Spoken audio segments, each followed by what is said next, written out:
साधन से, बाहर से नहीं पता चलता, बाहर से नहीं पता चलता। हो सकता है बाहर से तुम जिसे पागल समझ रहे हो वो सिद्ध हो सकता है तुम जिसे भक्त समझ रहे हो वो विषयी हो, बाहरी नाटक कर रहा हो। नाटक में भी तो भक्ति का नाटक हो सकता है, स्वांग हो सकता है।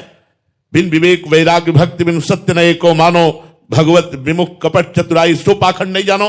विवेक नहीं, वैराग्य नहीं, अनुभूतियां नहीं, भजन नहीं तो पाखंड है। हो सकता है जिसे तुम पैंट शर्ट में देख रहे हो कोई सिद्ध पुरुष हो सकता है तुम जिसे संत वेश में देख रहे हो पाखंड कर रहा हो। बाहरी लक्षणों से पता नहीं चल सकता, ये आंतरिक लक्षणों की पहचान है। जब तक अंदर में स्वयं में भगवत चिंतन नहीं होगा तब तक हम संत को पहचान नहीं सकते। बाहरी लक्षणों से संत को पहचाना नहीं जा सकता। संत के आंतरिक लक्षण होते हैं जो नाना प्रकार के विकारों पर विजय प्राप्त करके हर समय भगवान के चिंतन में डूबे रहते हैं।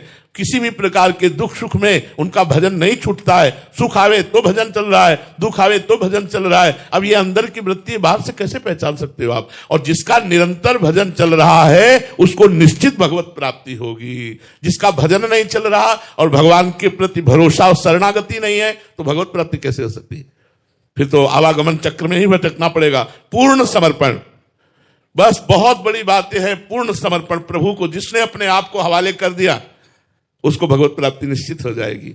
उसका भजन निरंतर चलेगा, वो सहनशील होगा, वो करुणामय स्वभाव वाला होगा, वो कभी मोह से ग्रसित नहीं हो सकता, कभी अहंकार नहीं होगा, कभी कोई विषय उसे परास्त नहीं कर सकता, कभी मान अपमान निंदा स्तुति में वो नहीं पड़ सकता। द्वंद्वातीत, सुख दुख में समान भाव, वो परम पद का अधिकारी होता है। अब ये अंदर के लक्षण बाहर के लक्षणों से तो भगवत प्राप्ति का निर्णय नहीं किया जा सकता कि ऐसा कपड़ा पहने हो, ऐसे रहता हो तो उसे भगवत प्राप्ति हो जाएगी, ऐसा नहीं। ये आंतरिक लक्षण से वो कितना चिंतन करता है नाम का, वो कितना गुरुमुख होकर के गुरुवाणी का चिंतन करता है, कितना भगवत चिंतन करता है, उसी के परिणाम में उसको भगवत प्राप्ति होती है, ना कि किसी वेश आदि बाहरी लक्षणों से। कोई भगवत प्राप्ति जो महापुरुष हैं